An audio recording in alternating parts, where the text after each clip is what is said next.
Well, hello, welcome back, everybody. I hope everybody's managed to go and get themselves a little cup of coffee and some refreshment so that we can start with our next part of this final conference, which is going to be started by Olivia Berthem. She's a consultant with Oak Dean Hollins in the UK. She's also been the leader of the work package on circular business models. And she has long been a passionate advocate for circularity and an outspoken member of our project, pushing for innovation at every turn. So we're very grateful for her insistence and for her energy in that regard. So I would like to please hand you off now to Olivia Berthem, who will tell you all about the business models for the prototypes and demonstrations that you just saw in the previous to the break. So. Thank you. Thank you very much, and welcome back from your break. Indeed, we have worked hard through this programme to try and progress all the different aspects of circularity as much as possible. And the business models have been a key part of that. You'll recognise this diagram from an earlier slide that was shown by TU Delft. And we've worked with them as they've developed their circular design framework to fit the circular business models alongside that, because obviously the design features of a product are critical to what the circular design model could be and how successful that model could be.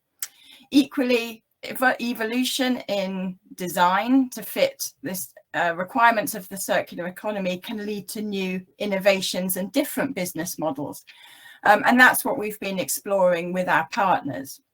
So it's been a process that has gone through from the start of the project, talking with the individual partners to understand best what their features are of their products that support the circular economy, and then working with the partners involved in the value chain for that product around where might the value arise and be developed from this, because obviously as part of the circular economy we need those businesses that are going to be able to become profitable from these types of circular design features. So the beginning of each of those was to understand what were the challenges that the new design features were trying to tackle. So what were the features, the kind of linear characteristics of the existing products that we were trying to tackle? Out of that, we then spoke around the business models that might be developed from that. Following from that, we did some financial analysis, making all sorts of assumptions and capturing what information we could along the way for that financial analysis. We also, for each of them, looked at issues around customer behaviour and how might that need to change and evolve, as well as the digital systems that have been developed through ECOBULK as well, and how those might be supportive. We also did some work around looking at market trends and how our business models might fit into markets. So all that was captured, and I'm hoping very quickly to give you a flavour of each of the three business models that we considered through the process. So the first one was the Automotive Demonstrator, and that was working with microcab specifically on the business model. And we were trying to tackle a number of challenges in the automotive sector. The first was around looking at the plastic production and the emissions that come from plastic production for the automotive sector. And about 10% of global plastics are used within the automotive sector. So it was an important demonstrator to consider whether some of the component parts could lead to reductions in those emissions. The other aspects were very much around looking at plastic waste in the automotive sector. And at the end, at the end of life vehicles, at the minute, there's a real challenge with capturing that plastic waste and being able to recover it, maintain value, and reuse it back in the economy. So we looked at aspects of that, and in fact have done a separate report as Oak Dean Holland around that as well, and looking at the markets around end-of-life plastics and what that might look like in the future. The other aspect that we were trying to tackle was the fact that vehicle lifespans are relatively short compared to the possible length of lifespan of some of the main components within the vehicles. So that again was a key challenge that we were looking at. You'll recognize the demonstrator component here from Microcab's presentation earlier. And the key product aspects of this related to the circular economy were around the materials themselves described earlier, bio-based fibers, also looking at recycled plastics, and not necessarily for ECOBULK here, but the potential of using recycled carbon fibers as well in some of these components. So looking at the materials that go into that. The other aspect of the design of this component was around the aesthetics and the jute fibers that supported this attractive looking finish that didn't need any paints or surface protection on it. And the benefit of that in terms of the circular economy was that that improves the recyclability of that component. The other aspect is that the component was designed for disassembly, and that was critical to the business model for the Microcab demonstrator. Also that component can be recycled and re-extruded, so this component could be put through the processing system a number of times. So those were the key features. Microcab developed an analysis of all the components within their vehicles and their potential life expectancy of those component parts. So looking at that, we developed a business model that was looking at a vehicle leasing model, and the objectives was that there could be lower use costs compared to electric and combustion engine vehicles through the lifespan of the vehicle. So this concept of the extended vehicle life expectancy was really critical to that, and that supported through a process of disassembly and service and maintenance, that the values of the materials within the vehicle could be maintained, and the value of the longest life vehicle components could be utilized to their full capacity and not curtailed. So we undertook some financial analysis around this. We looked at some costings. We assumed that this vehicle, given the prototype nature of it, would be more expensive to start with necessarily than combustion and ICE vehicles and the electric vehicles rather, because they are more mainstream in the marketplace. And even with that, even with those initial vehicle costs, it was found that over the lifespan of the vehicle, that the cost per kilometer for the Microcab demonstrator was comparable, equal to, if not less, than those existing models on the marketplace. So very kind of interesting analysis of that, demonstrating that there was good financial potential for this model. One of the aspects in the analysis, looking particularly at the accumulated costs over the 20-year time frame, was that because of the shorter life of other vehicles, you would have to replace them at the kind of 10 or 11-year period. And so that, over the period of a calculated period of 20 years, would increase the cost significantly of that process. So overall, despite the fact that we costed in the repairs, the maintenance, the remanufacturing of the components, as well as the sale of the components if they were to be able to go back into recycling markets, the business model that was suggested for Microcab still came out very favorably. So an interesting business model, and it fits well within the current context. We undertook a pest analysis for each of the scenarios, and some interesting examples. I won't go through all of these in detail, but a real trend to pull out in leasing models and fleet, the dominance of fleet management in the EU automotive sector. But the challenge of that model that relies on the sale often of short-term leasing models, so maybe owning a vehicle for only 4 or 5 years, and that the sale of those vehicles is a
Thank you so much, Olivia. That was very interesting. I'm always fascinated to hear about how the business models not only support the circularity, but also can improve on it. There will be a question and answer session later on after all the presentations. So if you're interested in knowing more about it or asking questions to Olivia, please join us then. We'll very quickly go on to the next presentation then. It will be from Daniele Spinelli. He's a researcher with Next Technology Tecnotessile in Italy, and he has been the leader of Work Package 3 on innovative materials. So he has done a lot of work developing some of the innovative materials that you have heard about being applied in the prototypes. And so now he's going to go through exactly how they did that and what the results have been with these new materials. So please, Daniele, if you could join us and start your presentation. Yes, can you hear me? We can hear you. Okay. Thank you.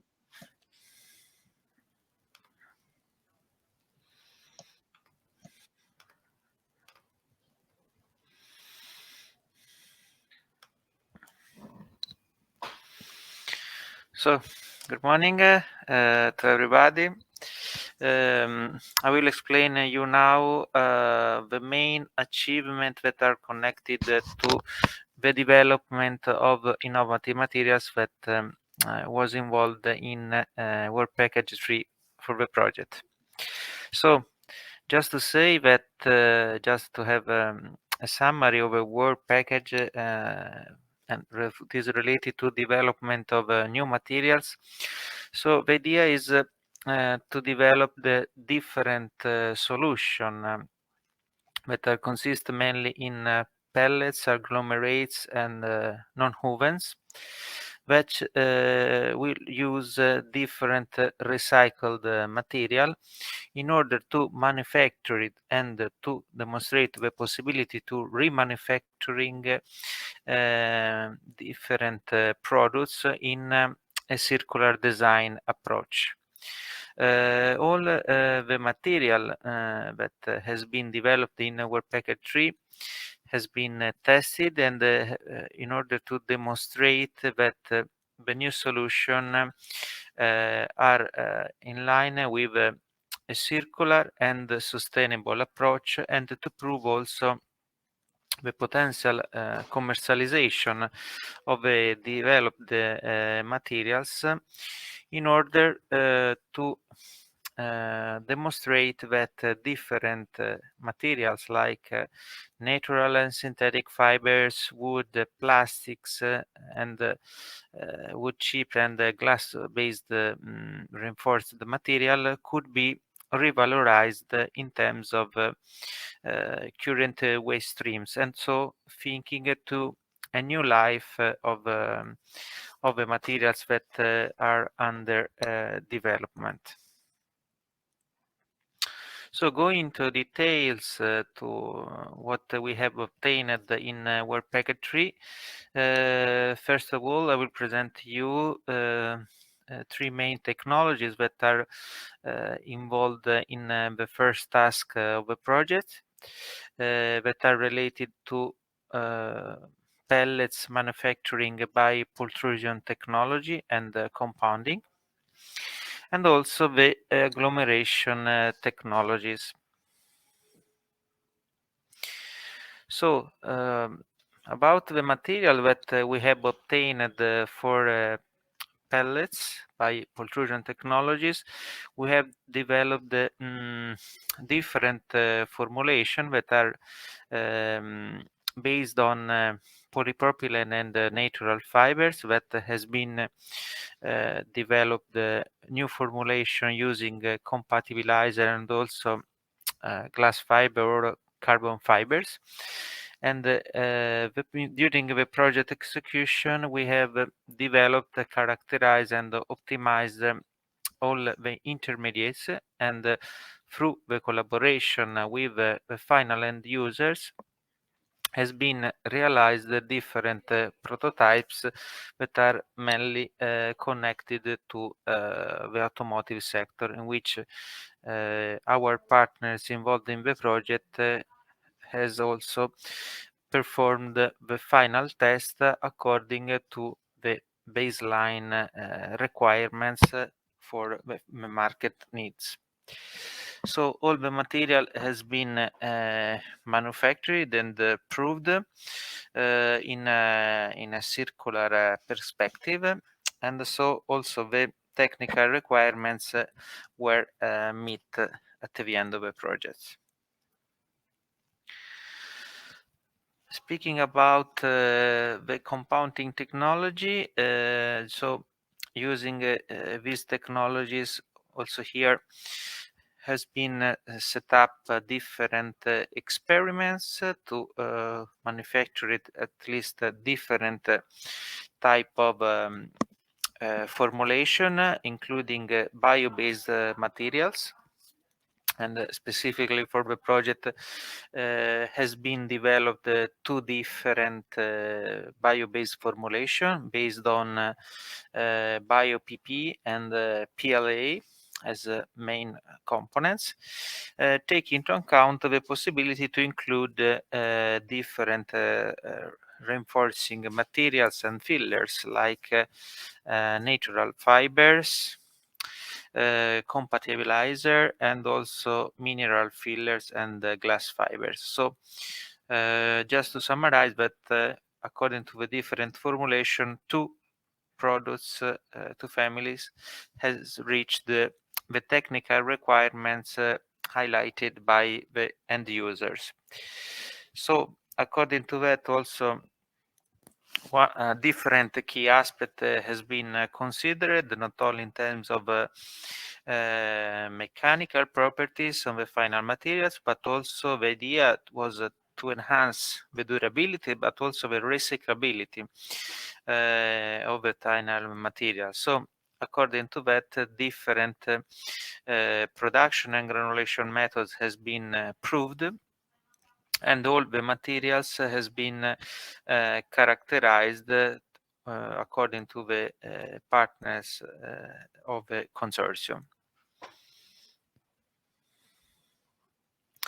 So speaking also about the agglomeration technology, so we have used different fractions of waste material like HDPE and polypropylene, and also different grades of end-of-life wind turbine blades, for which the idea was to reuse also glass fiber reinforcing polymer, just to produce different solution for structural application. So the idea sure was to start from the dismantling, for example, of blades, and also after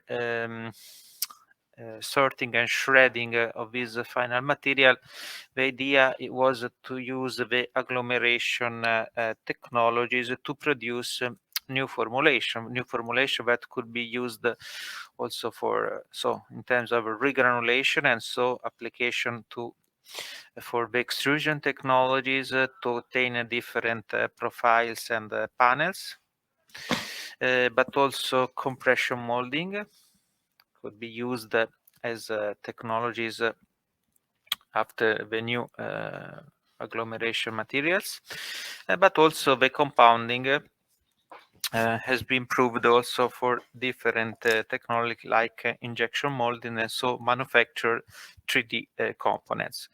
All these material can be used to realize a different final application like municipal fencing, outdoor furniture, sheltered storage and cabins, and but also railway crosses.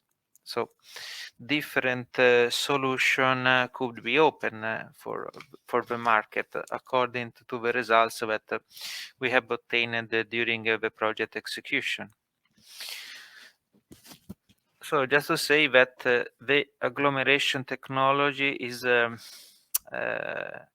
really interesting because we can obtain different agglomerates that can be used also with a low-cost process and with a low energy consumption, and considering that the technology avoid any waste. So also from a technological point of view, the agglomeration technology is quite interesting. And we had demonstrated that during the ECOBULK project that a next industrial scale-up could be quite interesting for the manufacturers.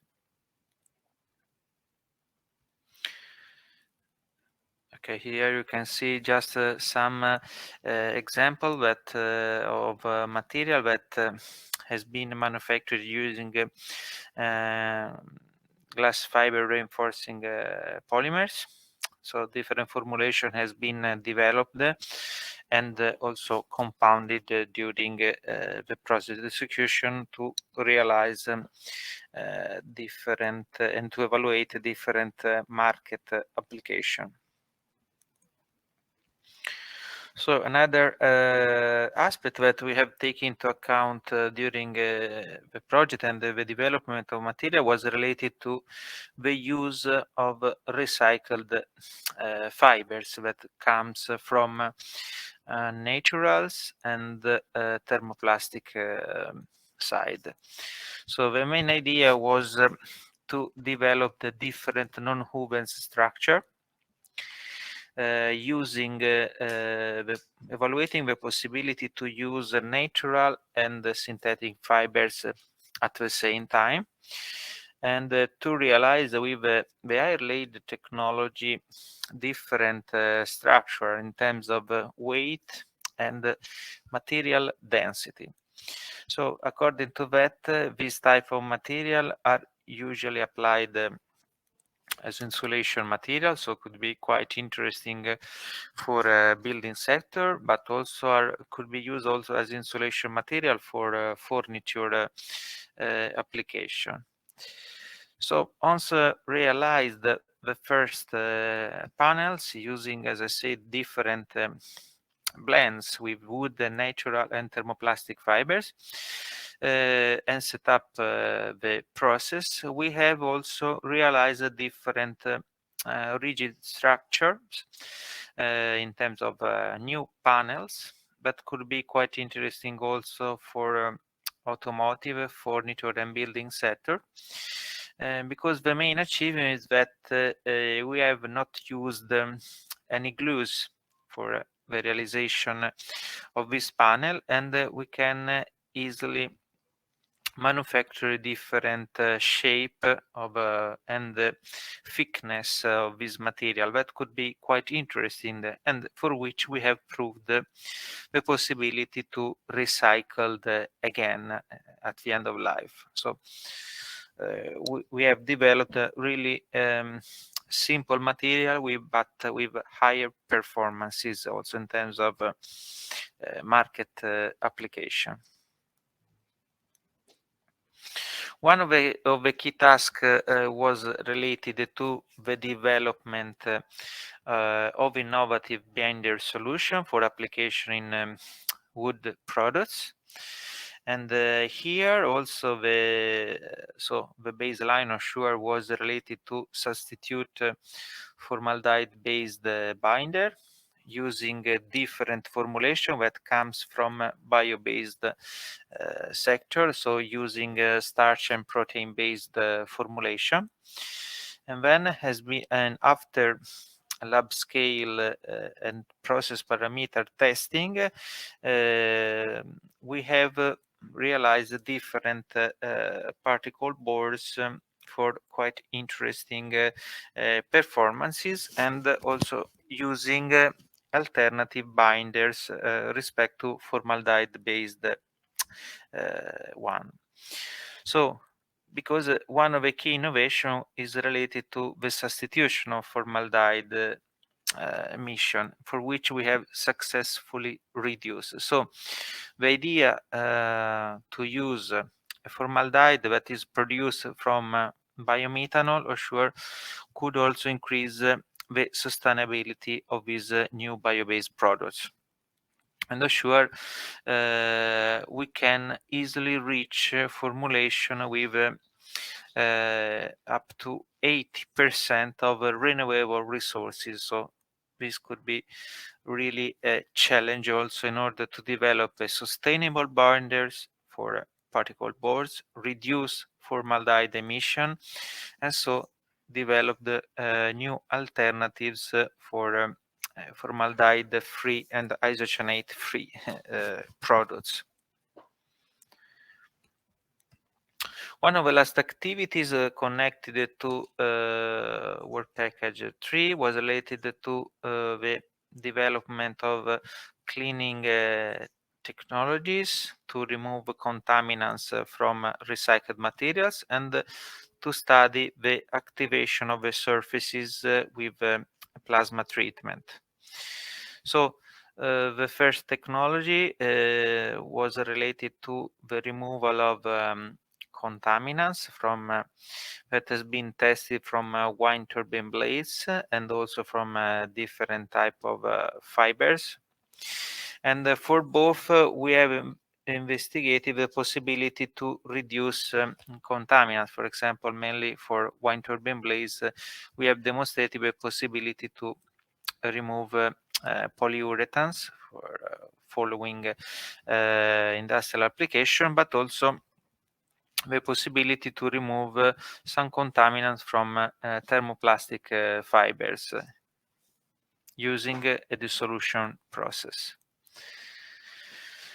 About the surface activation by plasma, also plasma is a quite interesting technology because it's a dry technology, so and can be used also to pre-treat the materials and also activate the surface of the materials. So in order to improve, for example, the microbial decontamination of the surface, but also improve the adhesion for coating application. Just to say that the technologies could be also used to improve the wettability of the materials, and also this could be a nice aspect also for composites application. Thank you very much.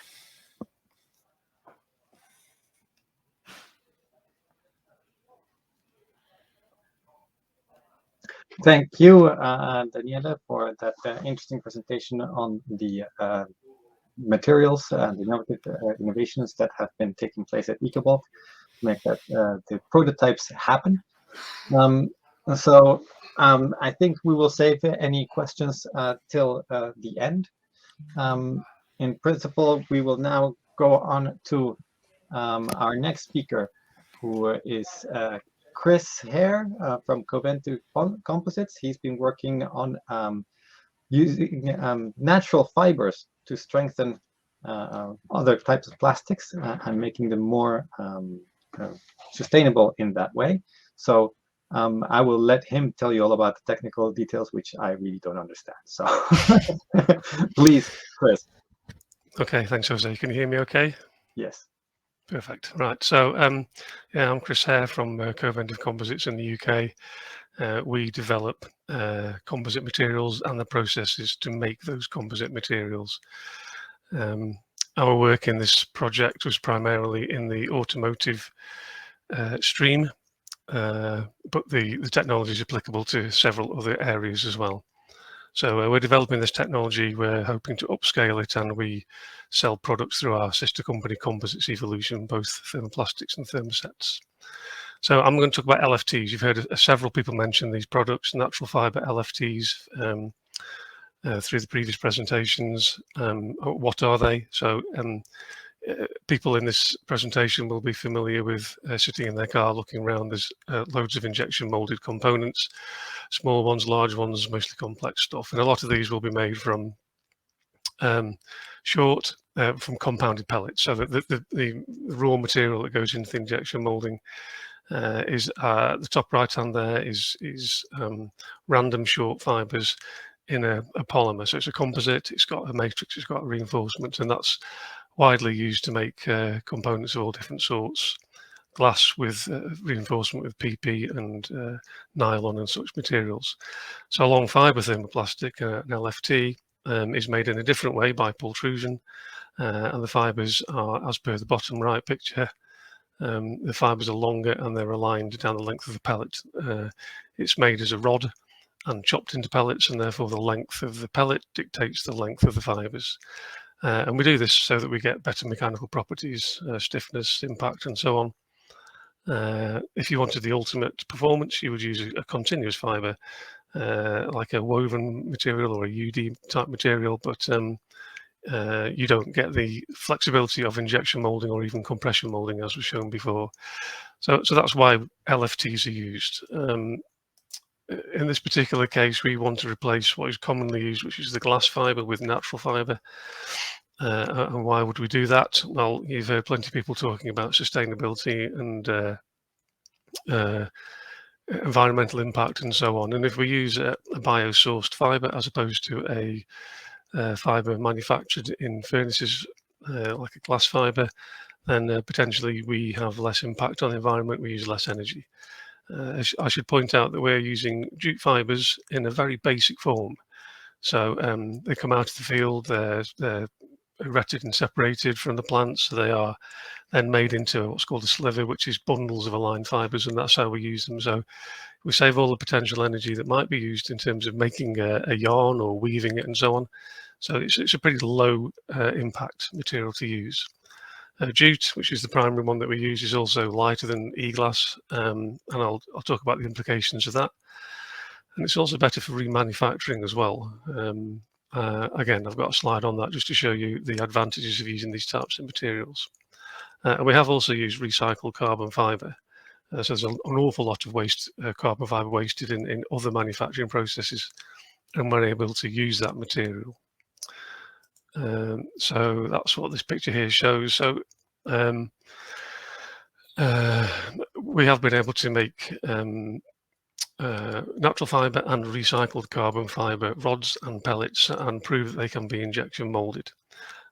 In hindsight, I should have made more of this in this presentation. This is our key technology, and it's the ability to use a discontinuous fibre to make a continuous rod by pultrusion, and that's quite a challenge. Normal glass fibre or carbon fibre virgin materials are continuous and can be pulled through a process. Our material is discontinuous and therefore has to be used in a different way. So that's our technology. That's what we've developed, the ability to make discontinuous fibres into continuous rods and into pellets. And that's a proprietary melt impregnation process. Bottom right here, you can see natural fibre specimens and recycled carbon fibre specimens. In terms of properties, on the right-hand side of this table, you can see a standard glass fibre, 40% glass fibre PP LFT, a common product nowadays.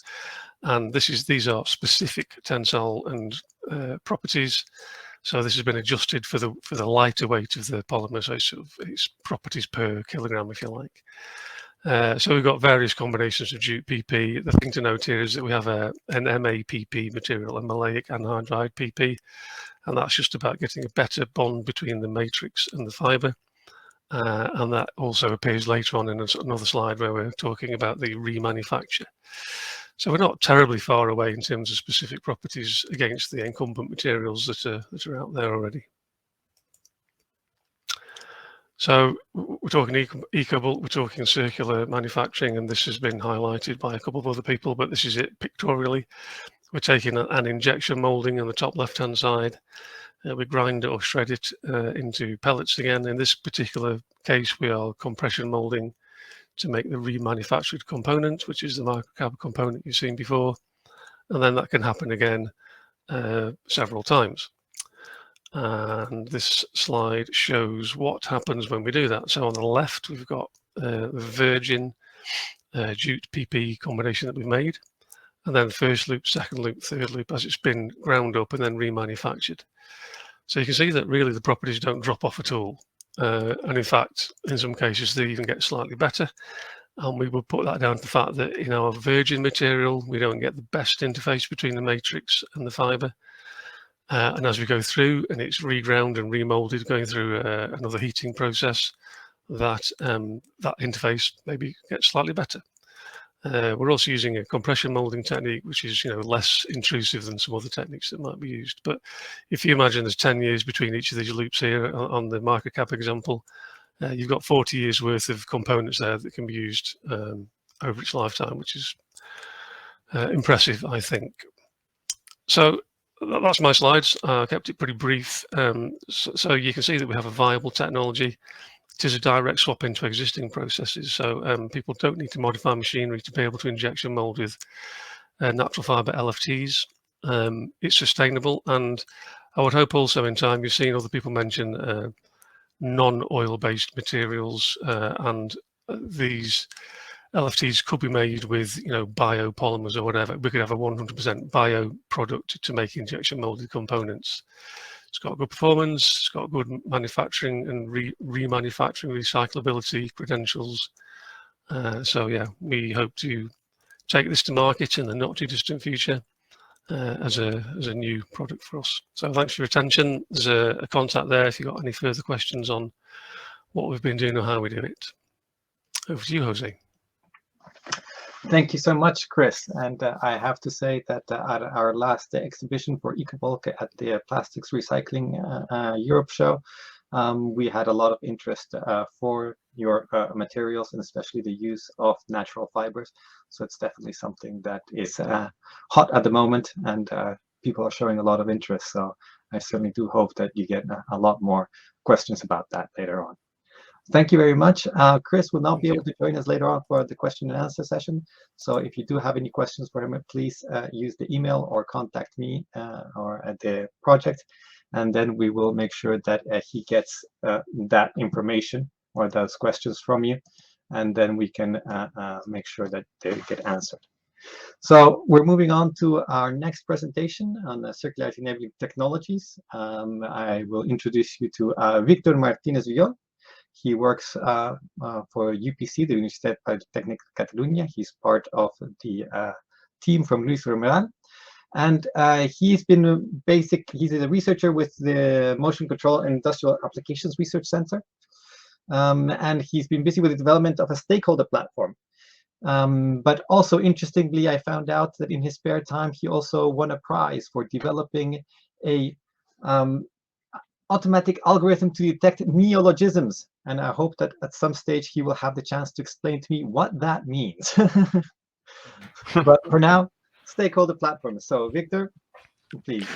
Well, thank you very much, Jose.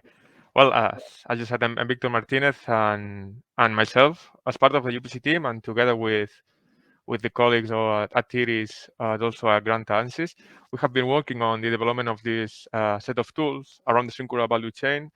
And well, during the following presentation, I will try to give you an overview of the different services developed in order to help in this circular supply chain.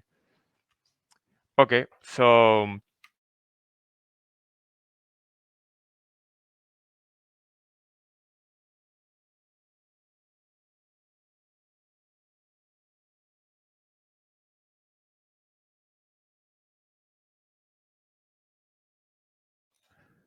sorry, I was mute. Okay, so I will start again. So I'm Victor Martinez, and as Jose said, I was working as part of the UPC team in the development of this set of tools together with our colleagues at IRIS and also at Grant ANSYS. And yes, we have been working on the development of this set of tools. And during the following presentation, I will try to give you a brief overview of all the different tools that we have been developing in this circular supply chain for the ECOBULK project. Okay, so in a high-level view, this software platform and tools are composed by 5 main components, which are in the same order that they appear in the slide: the quality assurance system, the decision support system, then end user and stakeholder front ends for the platform, also the tracking and logistics service, and finally the ME database, which handles information generated during the life cycle of the materials and products developed in the project.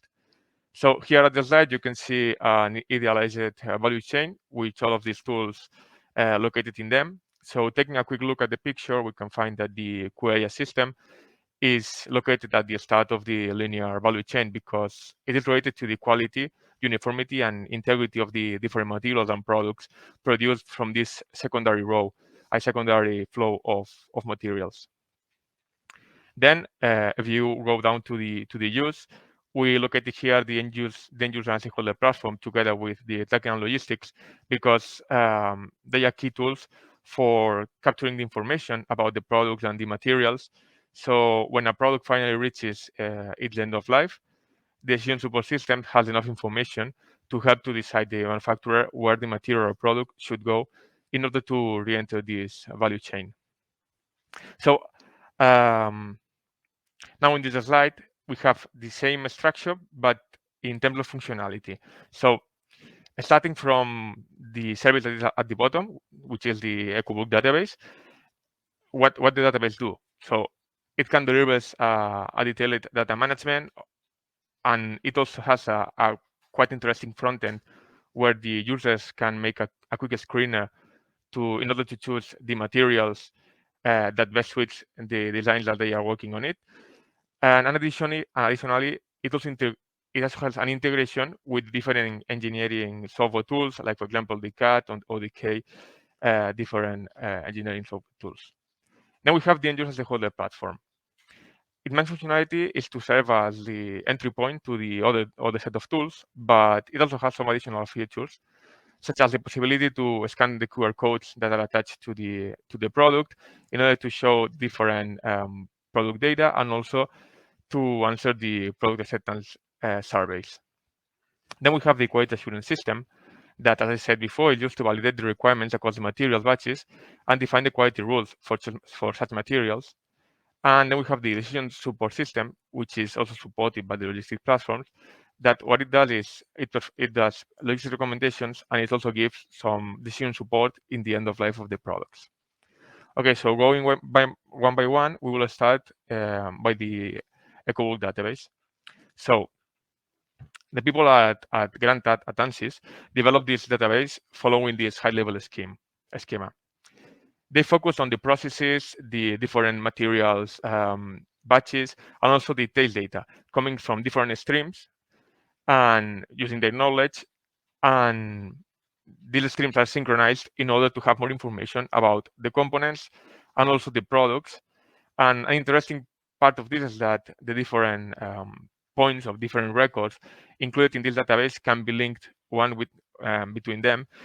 So if you have a material that is built with, if you have a product that is built using a material, you can see this material and you can see the properties of this material. So this is the front end that they provided for ECOBULK. And as you can see, the front end is quite easy to use.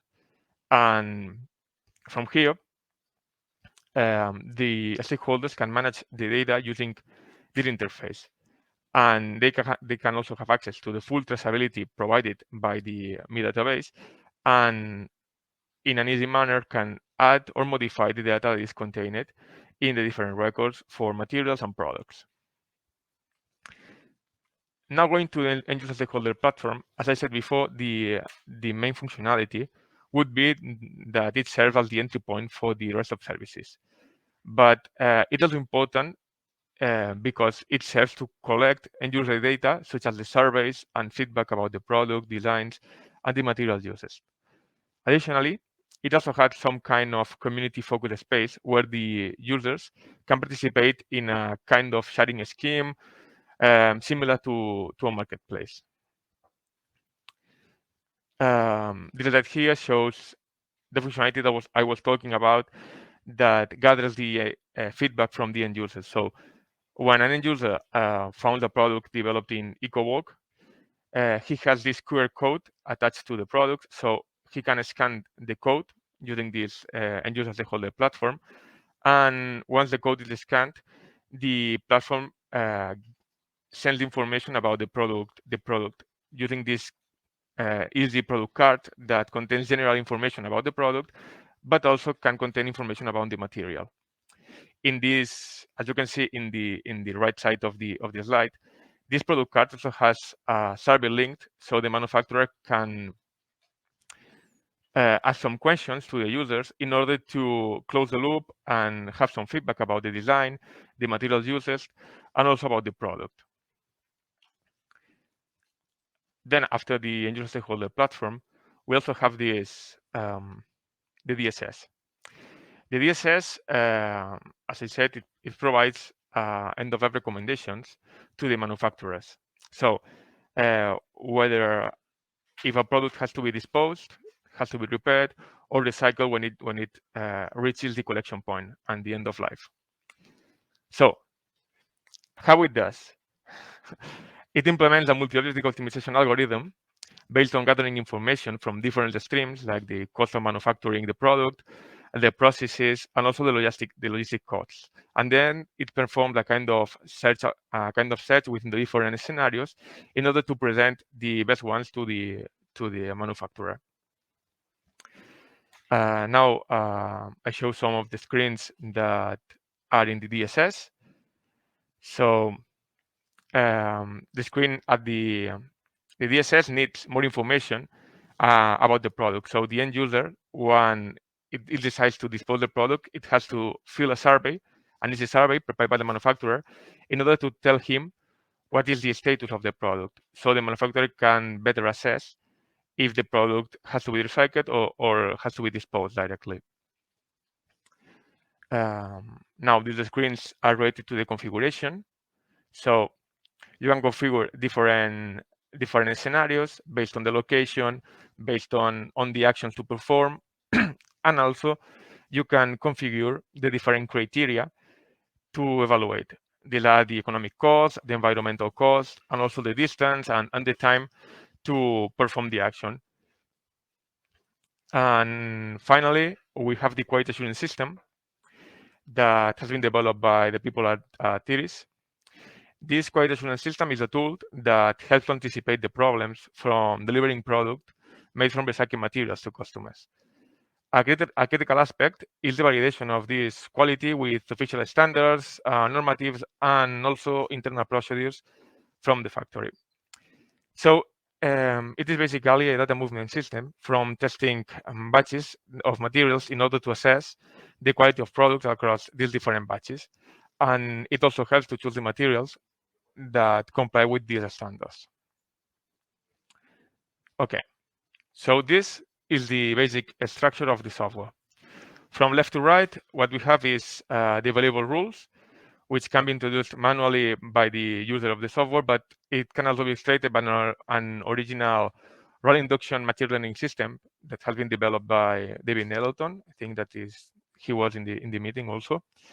And these rules are made up from test and material batches.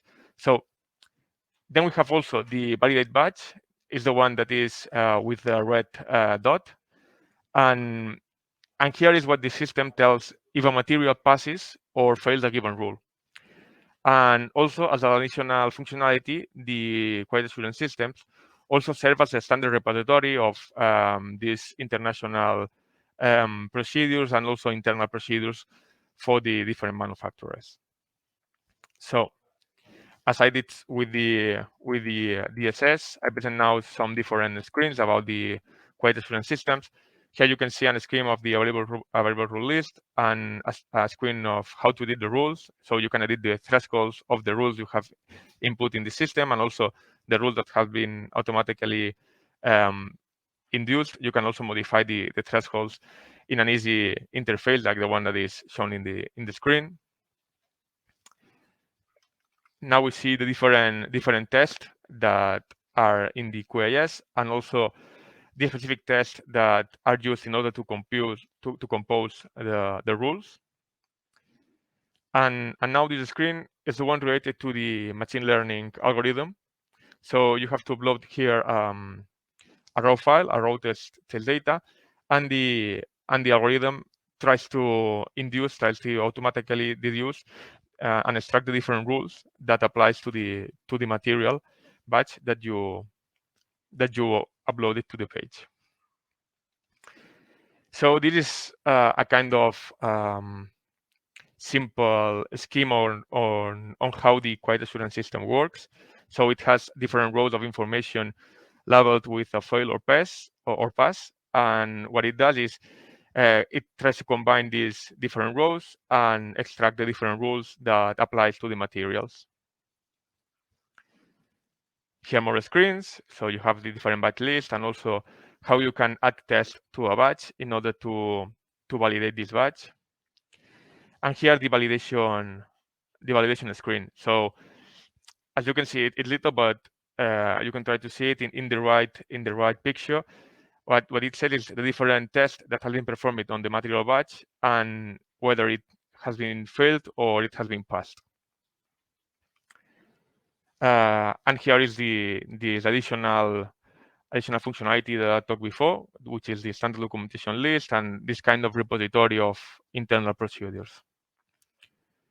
So as a summary of the presentation, what we did is we take at the beginning of the project different industry needs that we identified, like the information for secondary materials and parts, and we see that there was a need of tools to quick screen what to do with a product and how to assess the quality of secondary flow. And what we did is we tried to add value to the information that can be collected from the product and materials by showcasing different tools that can be extended to other tools, but we decided to try to showcase the circular value chain with these 3 tools. And well, by the way, here on the slide there are 2 links which are for 2 live demos of the DSS and the QAS. And I think that's all. Thank you. And if you have any questions, I will be glad to answer them. Hi, well, thank you very much, Victor, for that interesting presentation. The DSS and the stakeholder platform are definitely one of those things that people don't immediately think about when they think about circularity, but it's definitely a part of navigating the complexity of trying to actually make it work in the end. So if there are any questions, please join us for the question and answer session at the end of these presentations. Okay. Thank you very much, Victor. I would now like to introduce you to Sergio Guerri. He is working for Itene, and he's the head of Transport and Logistics Unit. And he's been working as project leader for the work package on collection and systems and strategies, as it says on the slide there. So he has the thankless job of trying to figure out how we are going to collect all of those materials and products back from the people who no longer want them and take them back to manufacturers or repair sites or wherever it is that they need to be so that they can be reintegrated into the circular economy. Sergio, please go ahead. Okay, thank you very much, Jose, for your presentation and your introduction. Right, as mentioned, I'm the responsible for the Transport and Logistics Unit at Itene, and we are work package leader related to this task. Okay, the task related to the definition of the reverse logistics and specifically related to the collection and dismantling and sorting processes. Okay, so as this part indicates, okay, this work package tries to analyze to define what are the main processes to develop an optimized reverse logistics. Okay, and specifically related to the phase to close the loop related to the circular economy. Okay, so this presentation have 3 different aspects to analyze. The first one is related to the, as mentioned, collection and reverse logistics. The second one is related to the protocols of dismantling methods for the circular design products, specifically to the automotive sector. And finally, I think that my colleague Lisa Honsfield from Torga will talk about the solution for sorting processes. Okay. So we one slide more. Okay, as mentioned during the project, we have to define the reverse logistics related to the 3 different sectors. Okay, and during this phase and this task, we have to analyze what are the main difference between the forward and the reverse logistics chains. in order to identify what are the main gaps, and in order to analyze and design the different tasks and different operations that have to be involved in this reverse logistics. Okay. So taking as a basis the SCORE model, the supply chain operation reference model, we try to define and design for each sector what are the main activities and what are the main actions inside these activities, and what are the main agents and costs related to these activities. Okay. So as results for the different sectors, we identify and define the different reverse logistics chains to close the loop and to define a real circular model in order to centrally as main as possible the waste. Okay. So this is the first one related to the automotive sector. We can identify the different actions related to the vehicle return and the different agents that recover the parts of the whole vehicle. Just after that, the different collection of these products and classification and diagnosis, and how it's included in the new production, manufacturing and production model. Okay. Related to that, as I think some partners of the project talk about the different demonstrations and pilot tasks related to this automotive sector. Somewhere the different elements and different value chains, reverse chains that were defined related to the different type of parts that were demonstrated and pilots. The first one was related to the modular dashboard, related to central console cowlings, dashboards, highlight panel, and vehicle cabin sound installation panels.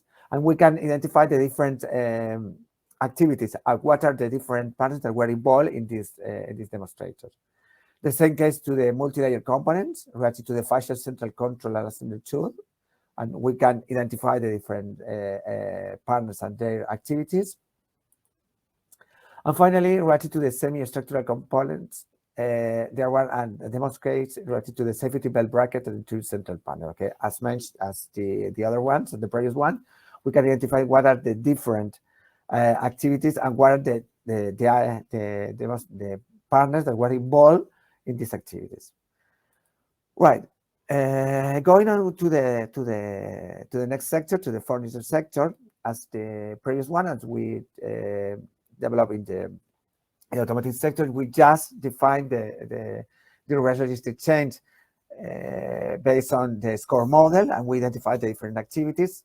This is the whole chain, the circular chain, and the different agents involved in this chains. Okay.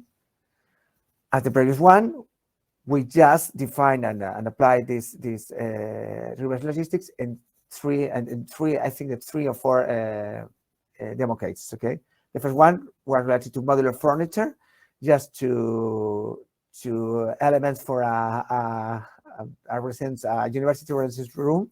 Okay, and we can identify what are the different activities and the different partners involved with the activities that they have to develop. Okay, this demo was deployed in UK, in Coventry and Warwick University, in Leaport in Portugal, and in France in the SCV installations, and finally in Camarino in a student accommodation in Italy. So this demo was deployed in 4 different countries. Okay.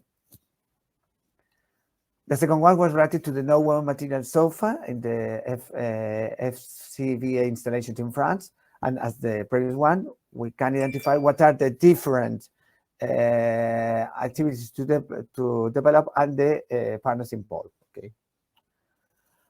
And finally, we go to the construction sector. Okay, related to the outdoor furniture. And as the previous one, we identify following the SCORE model the reverse logistics to close the loop, and the different agents involved in these activities. To demonstrate it, it was deployed in different demo cases as the previous one. The first one were related to modular shelters in Coventry, Warwick, and Crawford universities in the UK.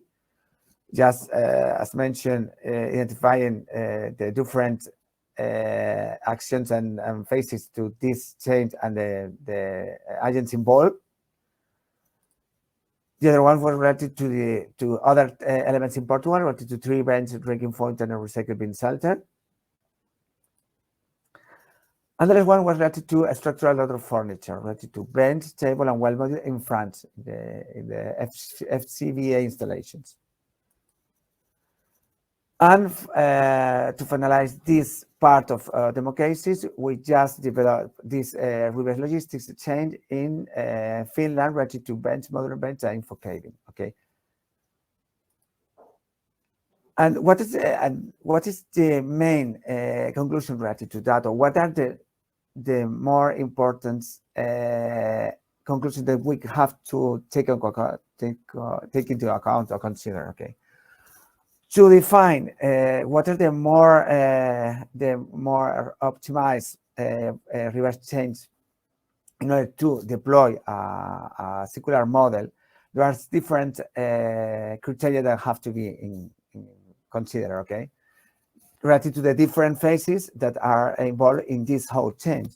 In our case, in this project, this activity were more focused on the collection and transport activities. So the criteria that were considered were 5: the enforcement cost, the ease of process development, the obtain of value products. The health and safety requirements is very important in order to the client, the final client sensation and activity. And finally, the sustainability. Okay, so after analyzing these 5 different criteria and taking into account the different aspects that have to be taken into account in all these activities, related to the collection and transportation activity, 2 of them were the most important. One related to transport costs, and the second one was related to transport emission. This is the reason for the logistic modules included in the ECOBULK platform. The traceability system related to QR codes, the information that were related to this activity was focused on these 2 KPIs, the transportation costs and the transportation emissions. So this is the information that the traceability systems provides in order to this activity. And related to the dismantling methods and protocols in the automotive sector, during this project in ECOBULK, all the partners were involved in the analysis of how can we improve and optimize the methodology in order to recover all the products and elements at the end of life of different sectors, mainly related to automotive sectors in this case. And what will be the actions to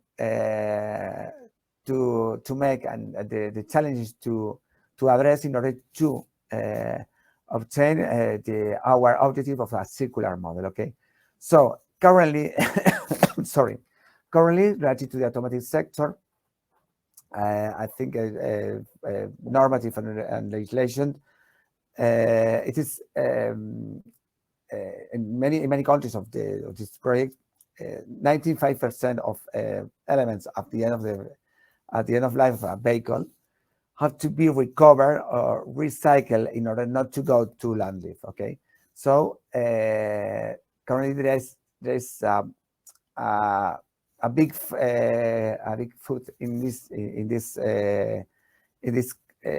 environment, but we have to go further. Okay, so currently some of the waste at the end of life of this sector go to landfill, but the objective of ECOBULK project is to reduce this part to the minimum. Okay, so in order to that,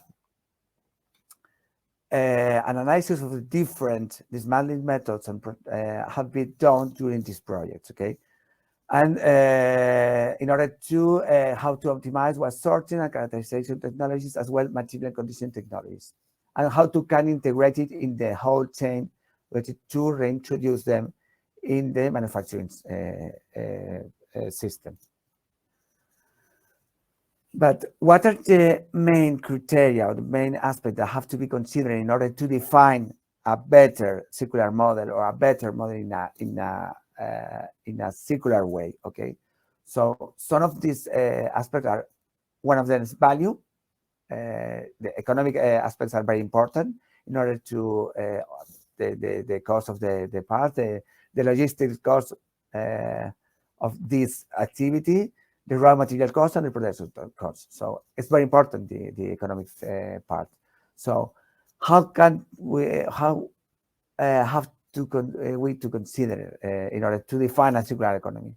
So how to facilitate this process, and how can operate these materials? Okay, so circular economy is very important. The different aspects associated to circular economy are very important in order to ensure the functionality of this new model. Okay, and we have to consider other aspects such as labeling data materials, because it's very important to know what are the processes, or what are the traceability, and what are the conditions and the functionalities of these materials, and another aspect such as barriers, such as legal barriers to reuse and to recycle. Currently, there are some gaps related to normative and legislation that have to be improved to go further in order to boost and to enhance this type of models. Okay, and after our analysis, what was the result of that? So during this project, CUA, consortium workshop agreement, was developed. This is a standardization report and standardization document. It's not normative, but this is a previous standardization stage in order to facilitate or to boost this type of circular models. Okay, so this CUA, who was is registered in the CEN-like organization in Europe, tries to establishing protocols to improve the dismantling methods in a circular economy framework, trying to improve the composite recovery in the automotive industry. Okay, so the objective of this CUA is to improve to facilitate the reuse, revalue, and recycle in this sector, and in order ensure that all these parts, all these elements, are free of hazardous and problematic substances. Okay, as mentioned previously, currently, I think that all the countries have legislation that it is for mandatory, it's necessary to recover at least 90% of raw material. So, as mentioned previously, this is a good starting point, but we have to improve this situation. So this CUA tries to improve this situation. This is the current situation related to this the automotive sector. Okay, that we have some ways that we have some problems in order to reuse, recycle, reuse, and reintroduce in the manufacturing sector. Mainly related to the life fraction analysis, okay, so after doing the life fraction analysis, currently it represents more or less the 12% of waste from the automotive sector. There are different main materials that it's difficult the recovery, and there are other aspects that can be a barrier in order to improve this dismantling methodology. Okay, but as mentioned, this CUA tries to establish a protocol in order to enhance this circular model. And this is the circular thinking that was the base of this QA development. Okay, the first one is the collection and wear and obsolete application. The second one is disassembling and removal of non-compatible materials, sorting of different resin and grades, washing and grinding, quality checking and upgrading. This is very important because we have to ensure that the new products based on old ones or reused ones have to be the same quality and the same functionalities. And finally, conversion into quality consistent materials. So this is the idea of and the objective of this new QA, this standardization document, in order to boost the circular models. And this is all for me. Thank you. It will be a pleasure to respond all the answers, all the questions related to this part. Thank you so much, Sergio, for your contribution there. We'll very quickly move on to the sorting technologies from waste streams presentation by Elisa Höflechner. She is working for Tomra and has been concentrating on trying to sort out the different types of materials from waste streams. And so I will just pass you on right now to her. Thank you, Jose. Yeah, hi everyone. My name is Lisa, as mentioned. Yeah, we had a look at the different waste streams prior to the processes. So generally to Tomra. Tomra is sorting of all kinds of waste streams, means not only from the recycling business, but we also have a mining business where we sort, for example, gems out of quarries, and then there is the food business where we sort out all kinds of different foods like tomatoes and meat and tobacco and so on and so on. So what we are focusing right now is the recycling business, where we are sorting every kind of waste streams, if it's municipal solid waste, is it packaging, electronic scrap, automobile, you name it. So in the ECOBULK project, we had focus on the bulky waste streams. We had to describe the current bulky waste streams and technologies used to sort in different products and describe their potential integration in the circular material supply chain. Yeah, we had look at those already existing streams and trying to recover the valuables. In this case, we considered as valuables the wood fraction, the plastics fraction, and the fiber fraction.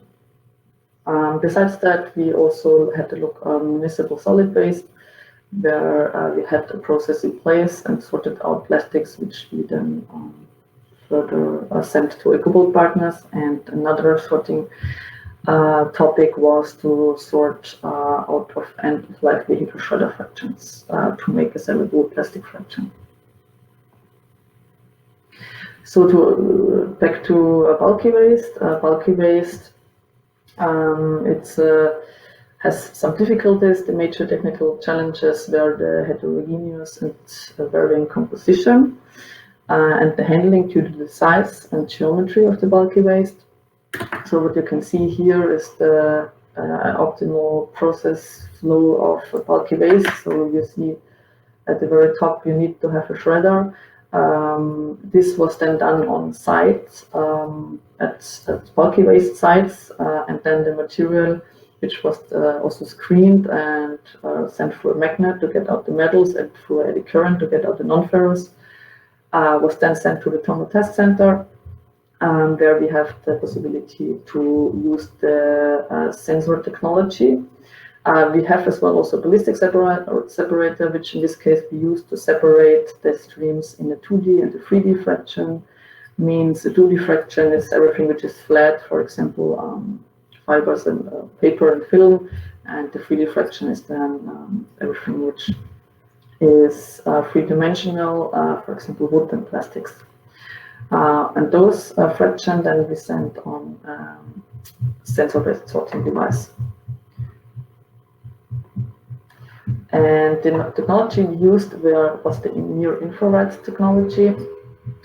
which means the material was sent on an acceleration belt, as you can see here on the left side, put on an acceleration belt, and the scanner is installed above this belt, and it's sending out a near-infrared light. These lights, the material reflects the light again, and so the detector gets the information about the material underneath it. What the sensor gets is a spectra, and this spectra is characteristic for every kind of material. So wood has a different spectra than paper, and paper different spectra than plastic, and so on and so on. And this we used to separate then out valuable materials. So in the end of this acceleration belt, there is a valve block positioned, and the valve block has hundreds of valves which can shoot with air pressure on the products, and therefore you get the two product stream in the end. And so the send the material through, and then the first step shoot example on the PE film, so plastic film, and then you have the plastic film fraction you can then further send through recycling. Another technology we used, I wanted to mention, is the X-ray technology. It's X-ray device in this case. It's also the material again as given on the belt. And here you see a wood chip product. So the wood, which was sorted out from the bulky waste with the machine before, is then shredded again in small pieces. And then it's sent through this X-ray machine. The X-rays can differentiate between different densities, and therefore you can get rid of, for example, metals, nails, and screws and stones you will probably still find in this wood chip fraction, and you get rid of these to have a clean wood chip fraction, which you then can use for the chipboard industry.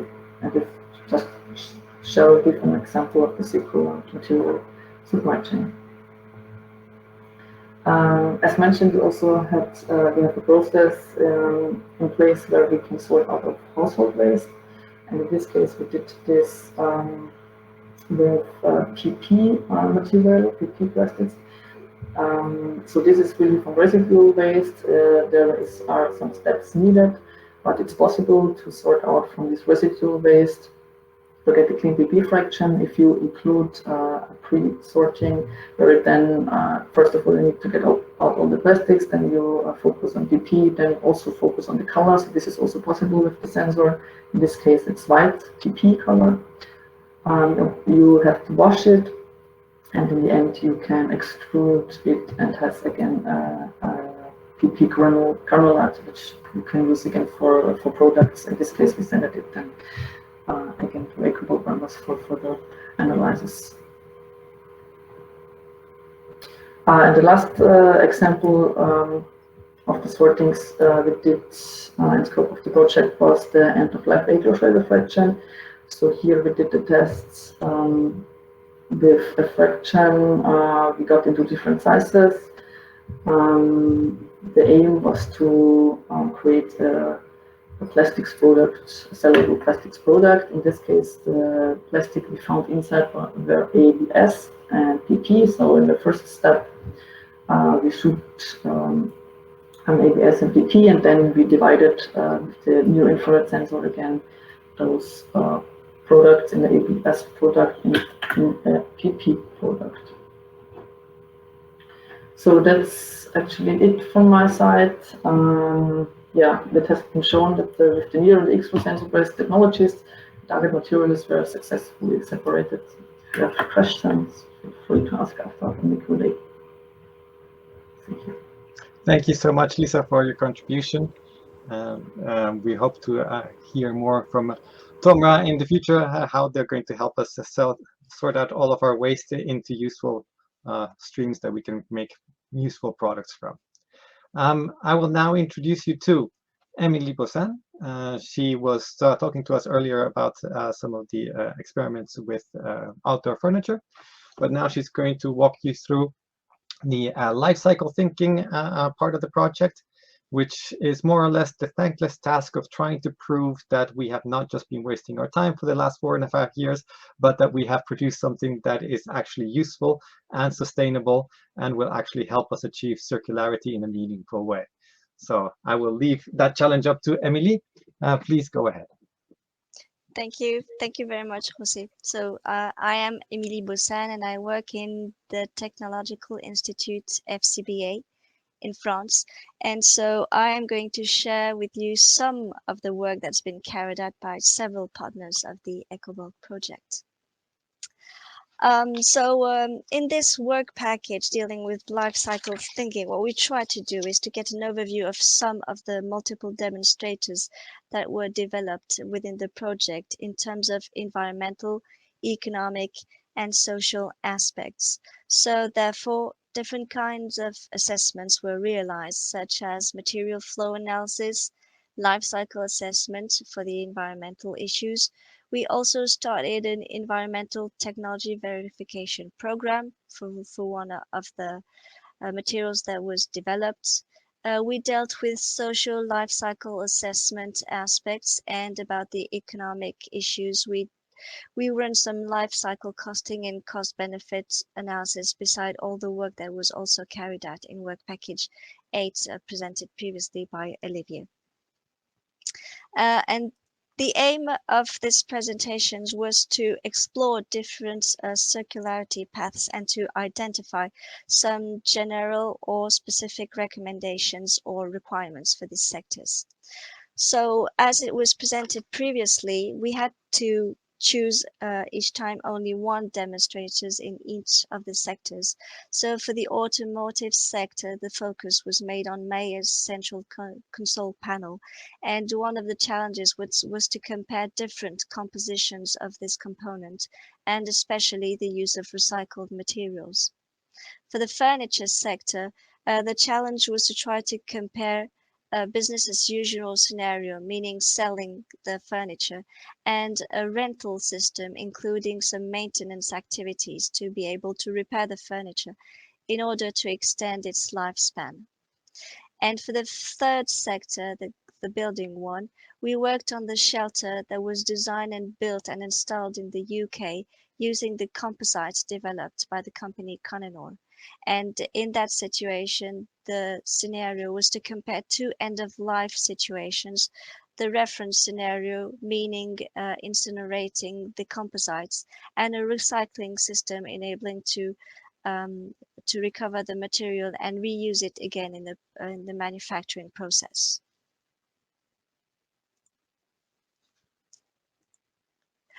So for the automotive sector, about the environmental assessment that was carried out, different systems were considered, and for all of these systems considered, the process that contributes the most to the vast majority of the environmental impact categories that were taken into account is the manufacturing process, meaning injection molding, aesthetic finishing, and the fasteners.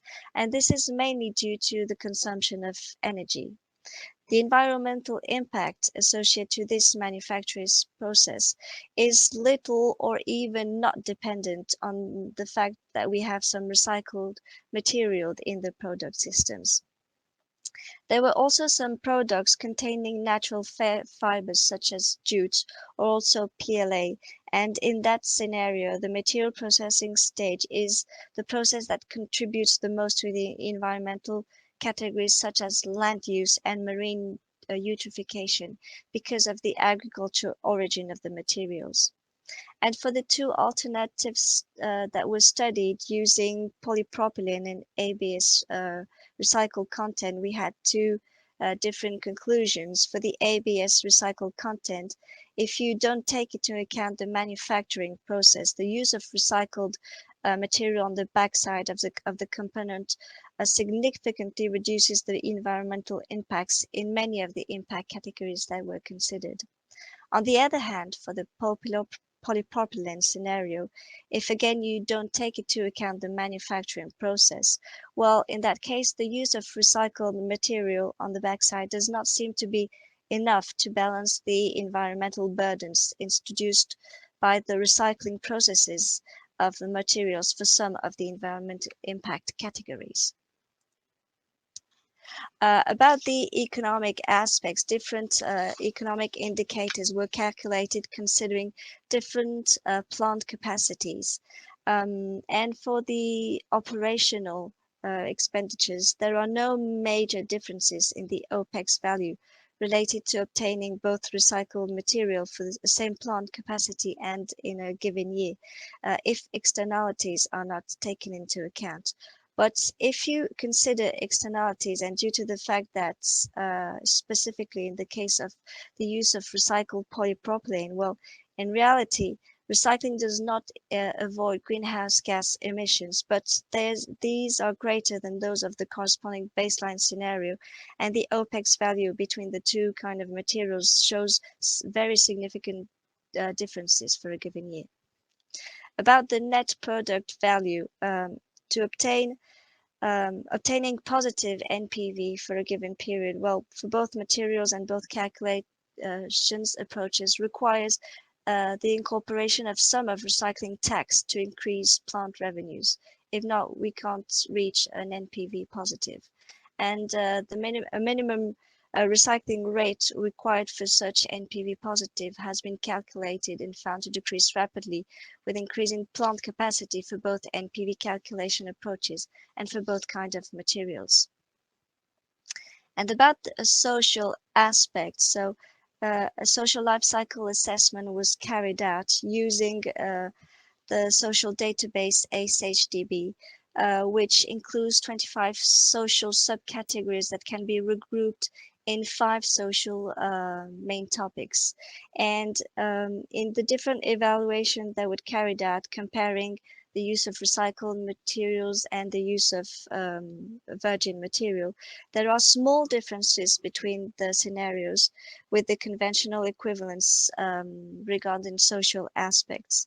The fundamental difference is the use of recycled materials and the associated production costs related to the functional unit that was selected. In the case of ABS, for example, the costs are very similar, but in the case of polypropylene, they are somewhat lower in the circular scenario, mainly due to the fact that there is lower spendings on paintings and coatings. And this makes the social footprint for the ABS products slightly higher in the circular scenario, but slightly lower for the polypropylene study. So when we try to explain these differences, there are several points that have to be taken into account. The first one is that for the virgin plastics that were modeled in the social dimension, we always considered they had a European origin. So regarding social aspects, there were little differences to be made. And afterward, the recycled plastic materials that were used and modeled within the life cycle costing were based on operating data on pre-industrial scale, which is not yet optimized. So therefore, we think that production cost and consequently social impacts could be higher than would it fit weight if you had an industrial scale. And regarding the PLA material, well, it really depends on where the PLA is produced, and in the simulation that were carried out, the assessment was to try to run a social SCA with a manufacturing taking place in the USA and a manufacturing taking place in Thailand. And in that case, you can see that social issues and impacts are really different, with a much higher value in the case of production in Asia. So this was for the automotive sector.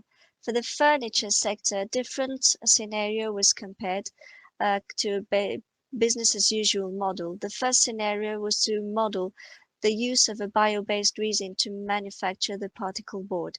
And the second scenarios that were modeled from an environmental point of view was to simulate different service of repairing by changing one panel, 2 panels, or adding a new melamine cover to delete the damages that could be on the furniture. And the idea of this repairing activities is to double the lifespan of the products. So in the first comparison with bio-based and conventional resin, we could not identify a very significant difference in terms of environmental impacts. And this is due to the fact that the bio-based resin and the data related were based on a laboratory scale with no yield optimization, and therefore the quantities of bio-based resin involved were very high compared to an industrial situation. But if we make a comparison at the level of the resin, and if you compare 1 kilogram of each of the resin, the environmental impacts of the bio-based resin are significantly lower for all the environmental impact categories that were considered. And when comparing the leasing scenario with repairing activities, we were able to assess a significant reduction between 30 and 40% on all the impact categories that were studied.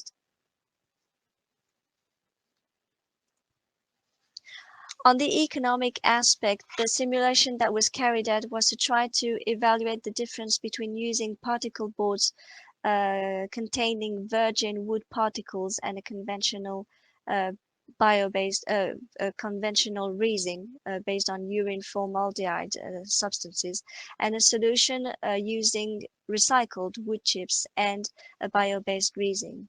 So in both scenarios, the revenues are higher than the total cost. But what's interesting in that simulation is that the wood particles represent the most expensive part of the environmental of the balance. Therefore, the use of recycled particles can be interesting regarding, of course, the purchasing price of the component, but also the legislation and specific taxation in a given country. And if you have this evaluation over a lifetime of 10 years, the profitability seems to be more important in the circular scenario. Regarding the social aspects, we had a more qualitative approach for the furniture sector, meaning that we took into account some reference documents such as the UNEP's guidelines for social life cycle assessment or the handbook for product social impact assessment. And in different surveys, what we try to do is to identify the most relevant stakeholders for that kind of products. So we selected 4 of them: workers, users, local communities, and value chain actors. And we try to narrow as much as possible and identify the most relevant social issues related to those stakeholders. And what we did is that we developed a qualitative tool to enable the company to assess themselves their social impacts. And so what we did is that we attributed a weighing system of the stakeholders over the different steps of the life cycle, with a scoring system quite easy, which is between -2 and +2 points. And given the social issues that were targeted, it enables to have in a visual way the social impacts attributed to each life cycle step of the product, and have the same overview for each kind of step stakeholders in order to identify some social hotspots. So in this example that you have here for a reference scenario, what we can see is that that could be improved is the use phase scenario related to the expectation of the users. Moreover, what was carried out for the furniture sector is that last year we did a survey online to have an overview of the consumer's perception regarding the use of recycled materials. So at first sight, while a large majority of the respondents say that they do not bother buying products with recycled contents, which is more than 90% of the answer that we had. And we also had 85% of the respondents believing that the use of recycled materials could give a better brand image of the company. But if we have a closer look at what are the parameters that consumers would be interested to have to select one product, well, we can see in that case that the use of recycling content and communicating on it appears to be one of the important elements, but not the most important ones. And if we have a closer look on what people believe about the different kind of consumer goods they could buy, and the question was which products categories would be most likely to buy, knowing that they contain recycled materials. Well, in that case, for furniture products, 84% of the respondents think it could be very interesting to have this information. And looking a bit closer in the furniture sector, we had the same question for different kind of products: seating, furniture, bedding items, storage, furniture, and table products. And we can see that the likeliness to buy these products, knowing that there is recycled content in it, well, varies quite significantly between these four categories. And it seems that people would be less interested in buying products with recycled content for seating and bedding items. And one of the explanation could be that the more time you spend with physical contact with a product, the less you are willing to have recycled content in the materials. And for the third sector, the construction one, about environmental aspects, different life cycle assessment will run. At the first stage, a life cycle assessment was carried out on the composite developed by Konenor, following the requirements of the standard EN 15804. And afterwards, there was a simulation about the end-of-life scenario to see how recycling the composites could influence the environmental impacts. So in that case, if we have a look at the global warming indicators, well, we can see that for the reference scenario, meaning incinerating the planks, well, more than 50% of the impacts come from the composite waste management. So if we introduce a recycling system of this composite, well, it significantly reduces the greenhouse gas emissions. And if we have a look at the other indicators, well, there again, the composite in the shelter is the component which contributes the most to the environmental impact. However, what is interesting to see here is that this is the main material used, because for one shelter, you need more than 1.5 tons of materials, and you have to compare this to the use of steel in the shelter, which represents less than 300 kilograms, but still has an environmental significant impact. In any case, given the fact that you introduce recycling at the end of life of the shelter, you significantly reduce all the environmental category impacts that were studied. So some of the conclusions give us some ideas for legal, regulatory, environmental, health and safety requirements. So one of the possibilities for the automotive sector is to promote within legislation the improvement of the recovery of specifically plastic and composite materials in order to facilitate reuse practices. Also, one of the tracks that was studied is to improve the taxation of remanufactured products, for example, with reduced VAT for these labor-intensive products by low CO2 emissions that generate also local wealth. Another bullet point is related to regulate consumption with environmental standards, and not just dedicated to local production, but to be sure that in any country, well, we have the same shared environmental requirements. And one but not least of the requirements recommendation that is to still keep on promoting eco-design interfaces prior to product development to facilitate all type of activities related to disassembly in order to facilitate the recovering and reverse logistics to improve the flow of recycled material for remanufacturing. In the furniture sector, one of the possibilities would be to deploy at the European level extended producer responsibility system, considered as a very powerful tool to improve effective waste management solution and improve the rates of recycling, or at least valorization rates. Another possibility would be also to improve the taxation of remanufactured products, for example, with reduced VAT.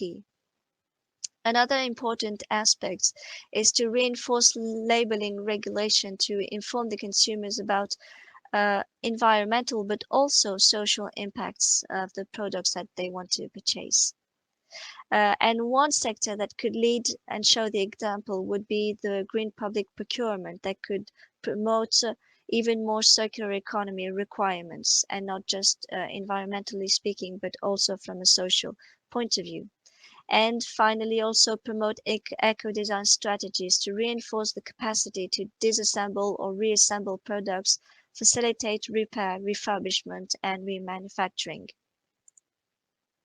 And finally, and this is the last slide, for the construction sector, the recommendation would be to reinforce traceability throughout the whole value chain, for it to be easier to identify materials and facilitate their retrieval.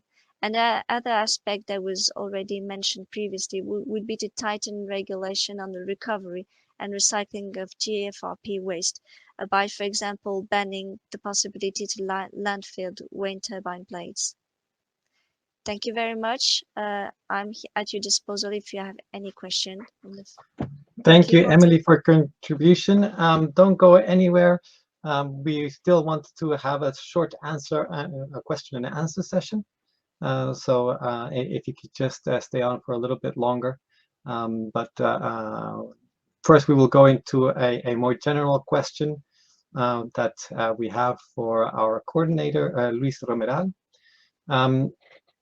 Basically, we have been busy for 4.5 years producing lots of different concepts and prototypes and demonstrating that they are possible. But in the end, we have to make sure that the work goes on, I suppose, in some way, and that it's not, we don't just prove that they are possible, but we promote the fact that they should be made possible. So, Luis, in your view, what is the legacy of the project, and how do you see the opportunities that we have for pushing this work forward and making sure that the concepts and the ideas that we have developed here can actually make it into reality? Yeah. So I think, Jose, the main results of the project, in my opinion, are the relationship between the new materials developed in ECOBULK and the new applications, the new products. So I think this line should be investigated and increased in future, because the only recovery of the materials by itself is not enough for taking advantage of the circular chains, but the real application and real products with real economy results. And I think the ECOBULK has shown that this line, this application line is possible and even interesting from the economical point of view. Also, another important result of the project, I think, is the relationship between different partners in different sectors, which will allow future collaborations to transfer acknowledgement and to transfer applications even between different sectors, considering these more or less common materials. In this sense, let me say that many partners in the project are presenting at this moment different proposals for continuing working and investigating these research lines, different calls at European level, and probably many of them will be approved because the quality of the results, I suggest that that line is interesting to be continued. And by this way, in my opinion, it will be a double, forecasting. I can do a double forecasting the project. From one side, the continuous working in materials and components and how to recover such materials from the real components, and the other one, how to combine these materials to produce new products economically possible or interesting. And also, and finally, the collaboration between different sectors, taking advantage of the waste produced in one sector to use in other different sectors, in other different products. This is, under my point of view, the main results of the project, which, as commented by the partners, we are preparing our next future circular economy by integrating new materials, new products, and different sectors. Thank you. I can definitely agree in any case that there are lots of opportunities out there from our promotion and dissemination work in the last few exhibitions. There was certainly a lot of attention for the demonstrators and for the prototypes that we have been developing. And we actually managed to get rid of all of our folders and flyers in the last one, which I think is definitely a first for one of these kind of projects where we usually have way too many of them at the end. So I definitely agree with you that there is a lot of opportunity out there. And we certainly hope that people can capitalize on that. I would like to now also ask the rest of our speakers to join the stage. So we actually have also some questions from the audience. And these are more to do with the furniture industry. So one of the questions I have here is related to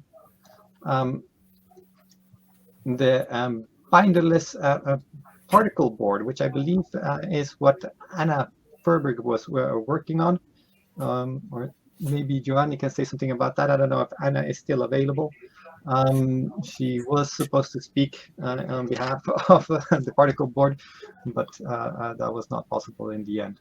Anna, are you there? No.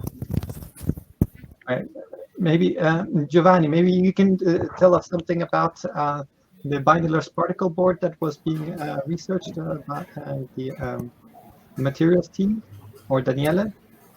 Okay, can you hear me? Yes.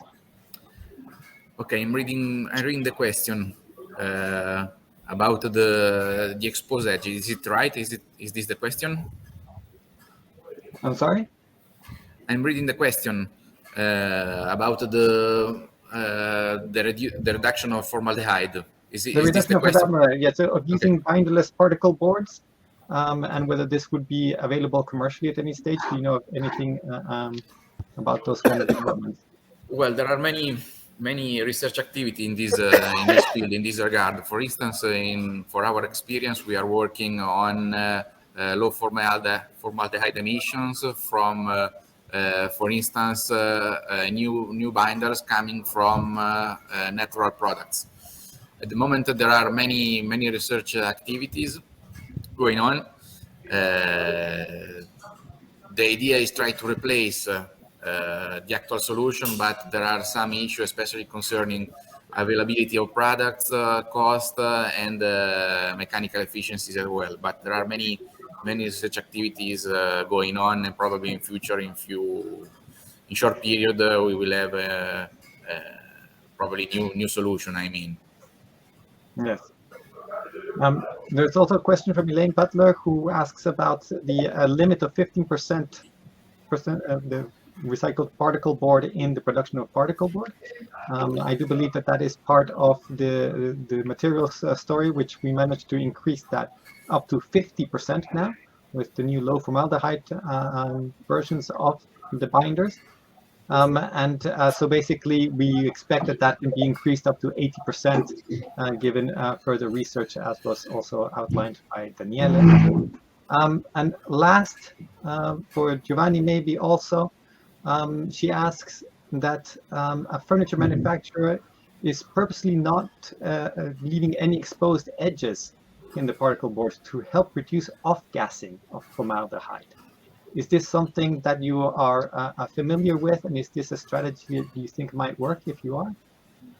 Well, about the previous question about particle boards, it depends on the geographical area, because, for instance, here in Italy we have an efficient system thanks to which, thanks to a special consortium, we can recycle almost the 100% of the wood. So the particle boards are generally made with a high percentage of particle boards, but it depends on the part of Europe. We carried out a study, and after this study, we have noticed that in different parts of Europe, the percentage of recycled particles in wood-based panels are different. For instance, IKEA, one of the most player in furniture, now is trying to fixing this percentage on the 50%, but it depends on the different part of Europe. For instance, in the south of Europe, this methodology is quite well implemented, so we can reach higher percentage.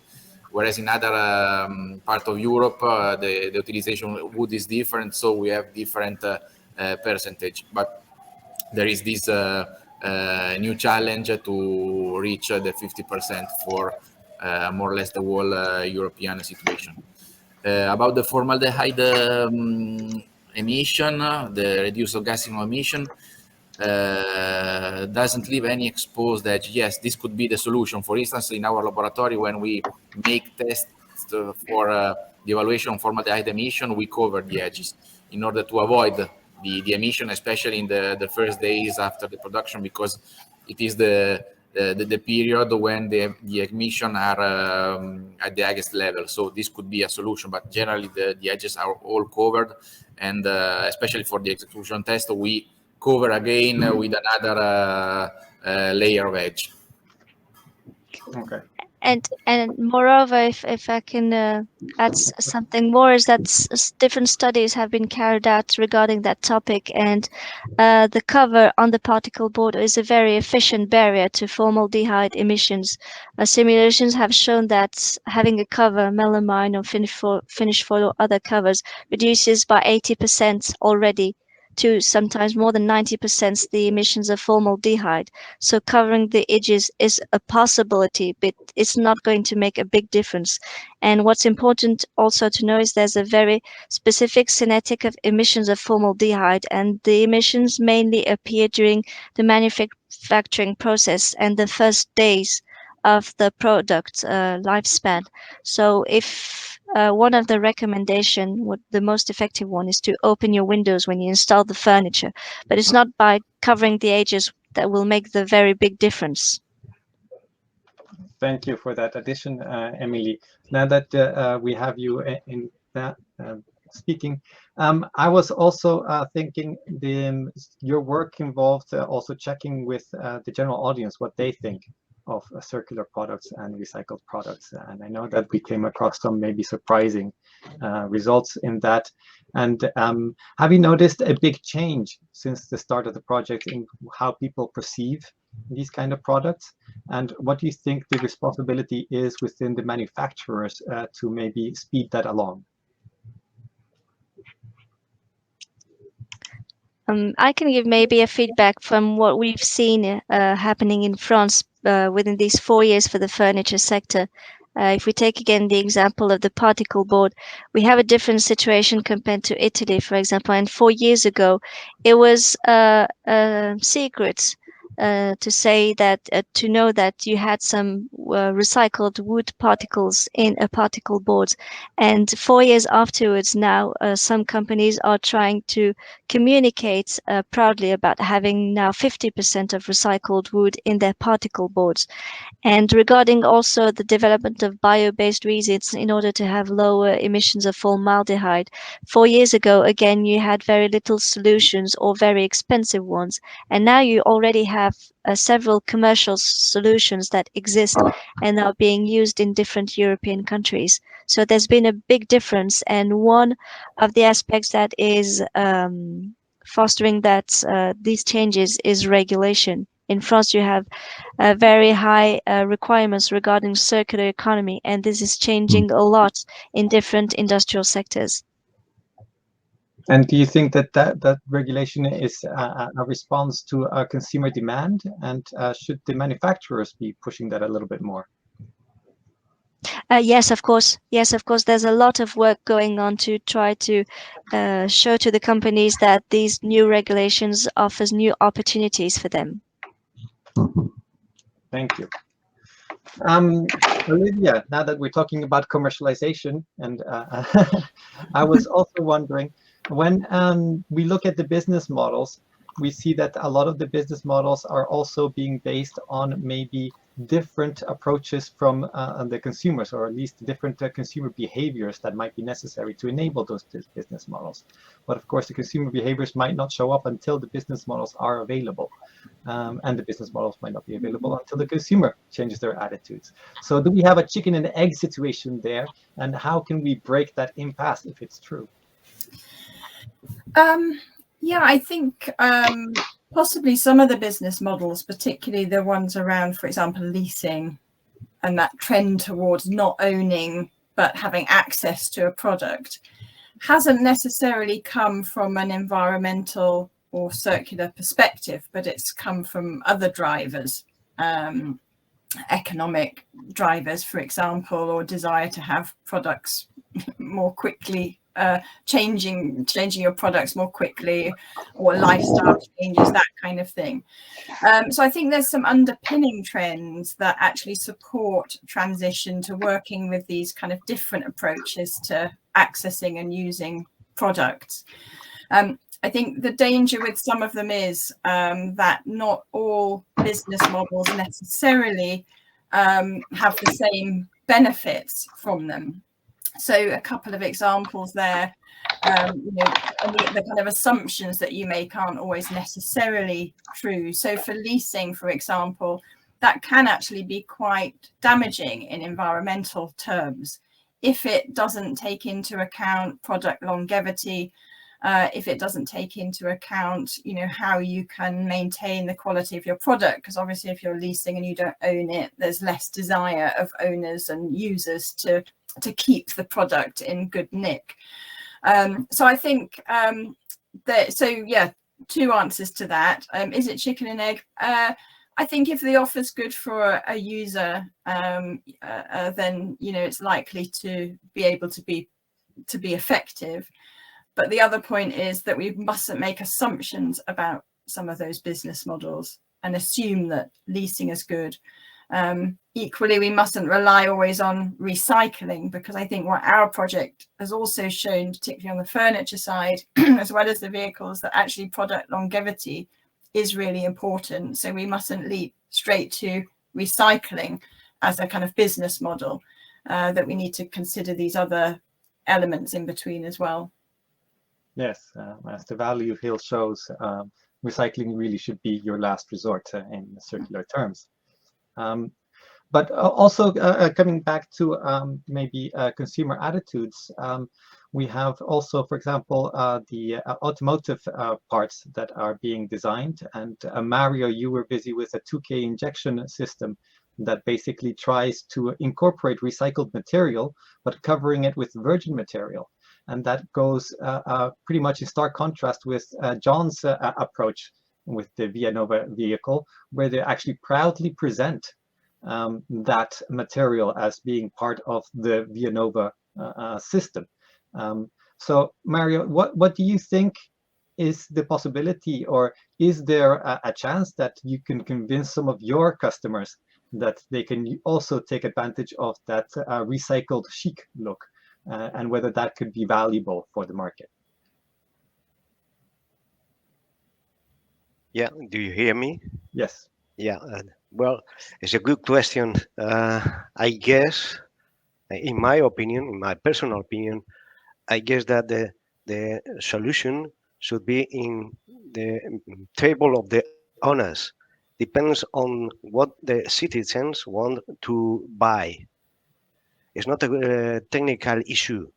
Of course, we could produce components for the automotive sector fully made of 100% of the recycled materials, but the perception and the technical expectations, what you want to get from your car depends on you, depends on your cultural points of view, and so many things that do not depends on the technical performance of the car. In simple terms, if you want to buy blue jean, maybe you are a good citizen of this planet and you could you want to buy recycled blue jeans, but if you do not want to spend so much money, or you do not want to feel yourself in contact with something that was recycled, you should buy a new one. If you think on a car, probably should be the same. Maybe not, depending on the rules and regulations that are changing so fast in Europe. In a few years, you cannot use your own car to drive in a city. So maybe not, you are not going to buy a new car, very expensive machine with so much sophisticated gadgets. And maybe you would like to buy more cheaper, with a lower performance, made of more responsible materials. I don't know if I am in the right way, but it's my opinion, it's my point of view. Depends not on the technicians, but on the owners, the people, normal people who wants to buy something, in this case a car. So it's down to the consumer demand, you say, and as soon as we can change that, then manufacturers will respond. Yes, I think so.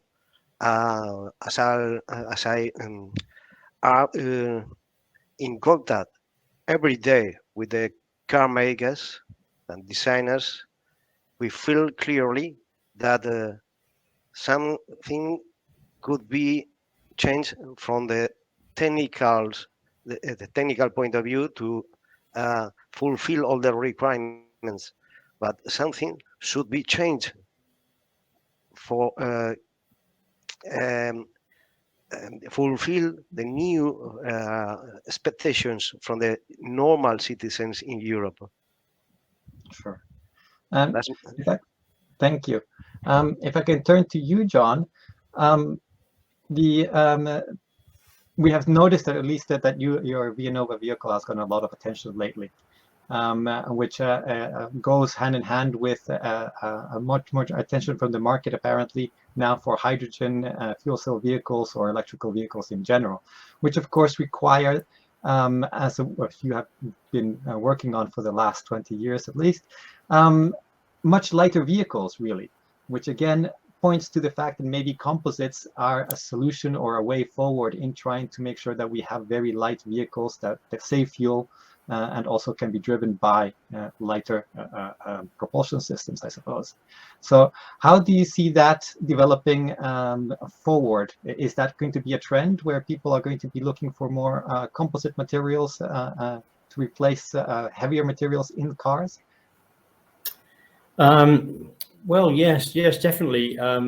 Lean weighting, as it's called, light weighting of everything in automotive has been going on for some years. We've been involved in many lean weighting projects, and that can involve moving from steel to aluminium, and it can involve moving from steel to composites and a mixture. So I think that your composites are very important materials in that they, the functionality is good, and as we're finding in this project, you can use them more extensively, and if you build the right type of composite, you've got a good reusability. Let's not use the word recyclability. Let's say reusability, as was proven with the jute polypropylene material that Covantiv were talking about.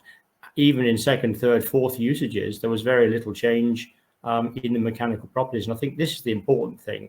In recent years, when I've been involved in motorsport and so on, we're using carbon fiber for many years for its lightweight properties. But of course, it was very, very difficult to deal with in terms of end of life. And so, and also expensive to use and expensive to work with. So exotic cars, high performance cars and so on, were using it, but more modest cars were tending to stick with the straightforward materials, pressed steel is the thing that's been used throughout the industry for decades. But I think that the composite side of things, there's a lot of work going on in composites, and that's because of the lean weighting side of things, borrowing from the aircraft industry and so on. So I think that we are seeing a greater fraction of composites in all automotive anyway. We're going to see more, and I think that it's important though that the sort of work we've been doing in ECOBULK, which I think has been a fantastic project, bringing all these things together. I think we need to extend that careful choice of what mixtures and composite, balances that we choose to go forwards with. If you pick the right ones, you can save weight and also deal with the remanufacturing side. Thank you. Yes, we certainly look forward to lighter cars and saving on fuel prices. That's for sure, especially with the way things are going right now. One of the things that also intrigued me with your work, Victor, is the fact that, as we pointed out, it's a complex system trying to do circularity because of the tracking of the information for the products and the materials, and trying to make sure that we are doing things in a way that we can be sure of what it is that we are producing and distributing. So my question to you is actually a little bit offbeat insofar that this is all very well and good for highly advanced economies like we live in right now, or that we're fortunate enough to live in Europe. But how does this translate maybe to the rest of the world, where maybe they do not have the resources and the systems available to be able to fulfill that? Does that mean that they cannot do circularity, or are there other ways that they might be able to deal with the information overload and complexity? Well, we believe that this data and the exchange of information is necessary in order to develop a full or complete circular economy, because without information, the different actors that are involved in the value chain would be completely disconnected, and the circularity then cannot be developed at its full capacity. And as you said, of course, this is in advanced economy, partially thanks to the digitalization. This is easier and faster to do using this kind of tools like the DSS or the QIS. However, the circular economy, at least is what I think, can be also implemented in less advanced economies, but in a smaller scale. That is, and using other channel of communication and other methodologies. That is like setting a good network of collection points and adding more material information in the user manual for the products. Can be good practices in order to develop this circular economy, and also supporting these practices from the legislation side. I think that these are the ways that the less advanced economies could also develop the circular economy, because at least what I think, the information is important, and without information is more difficult to develop the circular economy. Yes, definitely. Maybe it's a less optimized version thereof, but we certainly hope that we can translate some of the learnings into something, as you said, maybe more regional, more local, that can be done at a good level as well. Following on from that, one of the things that also has been discussed during the project is the challenges faced by SMEs, mainly in comparison to very large corporations that are now trying to achieve circularity or greater circularity with their products. IKEA is one of those examples that have been pushing circularity a lot and trying to use their chain, but also their distribution points to be able to collect their waste end-of-life furniture and trying to do something with it. Of course, this is not an option for many SMEs. They have to work together or collaborate with other systems and other ideas on how to bring everything back to be able to deal with those materials. Sergio, what have you come across that can help the SMEs provide or come up with a better system, or a system that works without having to control their whole chain like giants like IKEA can do? Okay, this is a good question. I think that, as you mentioned, as big as it's a firm, I think that more investment in research, development, and innovation activities have. Okay, so I think it's very important to reinforce the idea of the requirement and the need of a circular economy. And I think that a big effort in order to that, on our big initiative in order to that could be developed by policymakers, because I think that in that case is regulation and normative is a good idea, but in another way, okay, I think there are a lot of calls and programs related to innovation that can boost and can help to this type of companies to achieve to address this type of initiative, because as you mentioned, it's very difficult. One of the most important things or criteria that or KPIs that we have to take into account is economic issues. Okay, like we can't forgive that it's very important to Smes.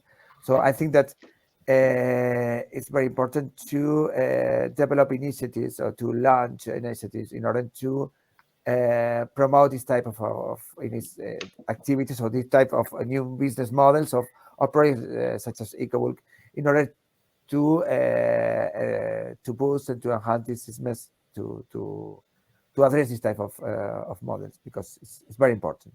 Okay. Olivia, did you want to? Yes, I'm just going to add one quick thing, that whilst some of these concepts are challenging to SMEs, they also provide a lot of opportunities for SMEs. So if you think even within the scenario of ECOBULK and looking at the recovery and recycling of the composite construction demonstrators that Marcus presented, there's a lot of opportunities for companies to come in there and use those technologies and create new businesses out of it. Equally, on the furniture side, any company that can come up with an idea of what to do with particle board furniture at the end of life and create new examples, and I have seen some good ones. Admittedly, it's labor intensive, which is a challenge, but there's lots of opportunities, I think, for local and businesses to start up and for those to start as SMEs. Yeah. Thank you for the contribution. I have, if you allow me, Jose, let me just a comment, because I think it's quite interesting. After attending your discussions, I think we are now here defining a new, let me say, a new circular chain, because I think project demonstrated that we can use new materials or recycled materials to design and to produce useful products. But the public acceptation of these new products will depend, as commented, depends on the user demand and expectations, and also depends on the business models that can be created around or considering the quality and application of these new products. And to make such business plans, economically attractive, I think maybe at least at this first stage we need some, support from the legislation and normatives. I think this maybe public intervention in the circular chain at this moment, at this stage of the deployment of the circular chains, can help us or can help the partners to make this product more attractive, and by this way promoting the collaboration between very dynamic companies, very spin-off SMEs and other little medium companies, able to take this challenge and to produce again new research, new materials, and new products, closing again this loop. So I think this is maybe as a summary of these comments we are doing now here, connecting the different opinions from the speakers. I think that one of the possible results of the project that I can also explain to the European community is such conclusion. we are defining new circular, services and new circular collaboration between the different states, different partners in the circular chain. But there are some open points in some different parts of the circular chain that maybe will need the intervention of the public authorities and some kind of promotion to allow more research and more results, especially oriented to small and medium companies, very dynamic spin-offs. I think could be a comparison if you agree. Yes, I think. Thank you for that. And yes, it was. I was thinking in your comments, and it was just an idea. looking for, for more results of the project. That's what we're here to do. Related to that, last comment. I mentioned the need of the decision makers or the policy makers interpretation, because I think about one normative that was enforced in Spain. I think that last year, that is the ban of one single plastic use in some regions in Spain. So I think that this type of initiatives, I think that boost to the rest of companies, to the rest of society, and to address this type of initiative, to address this type of circular models. Okay. Yes. Thank you. Marco, you seem to have a few points that maybe you would like to make about regulative frameworks and also maybe private-public partnerships in relation to developing circular concepts into realities. Yeah. Yes. Also, ourselves being an SME and working on developments, and especially when the development typically takes quite a few years, like in this case, 5 years, we have to go over the death of valley to pass until the market. And I think that recycling as such is a collective responsibility of the community. And therefore, the authorities, local authorities, could much more utilize the public-private procurement in order to introduce new concepts from SMEs, new products from SMEs coming into public services, like parks and any other public infrastructure. The quantities don't need to be very big in the beginning, and therefore it can be even managed by certain demonstrations organized by local communities. The second comment, exactly following what Luis said about the regulative framework, if we think the composites coming from industrial sectors, for instance, wind energy industry, it is a regulated market through permitting processes where there is a tender criteria to build new turbines. And at the moment, my gut feeling is that recycling of old blades or recycling of old turbines is not really a key interest of these companies who are motivated to bring new turbines in the market. They are wishing, hoping that somebody else will resolve the problem for them. And in that sense, I see a very easy solution through a regulative framework by the politicians, by the environmental ministries, like giving the permits for each new turbine. Just put in the criteria tenderia a new criteria that the applicant does commit itself to recycle the blades at the end of life in a circular, sustainable way, as well as all the old blades coming into end of life next years of the same applicant. In this way, the door would be closed for landfilling, for incineration, and would enable the real true recycling to start, because it needs investments, and the investments need to be done by those companies who are responsible for bringing the waste in the market. Simple solution, in my opinion. Thank you, Marco. I think that that's definitely a message that we can carry back to the EU when it comes to our project review. So Of course, I'm sorry to have kept you so late. We are way over the expected time for this, but it has been a very good discussion, and the video of the whole session will be made available online for everybody to follow, for anybody who missed it. So I have to thank you from the bottom of my heart for your contributions, for your hard work, and for your availability to spend with us this morning and to help us inform the general public as well as other stakeholders as to what is going on with the ECOBULK, the results, and the wonderful achievements. So I would just like to say a big thank you to everybody. And with that, I think we can close the session, and hopefully we can all go and have a nice lunch. Thank you very much. Thank you. Thank you very Bye. much, Thank you. everybody. Bye-bye. Bye.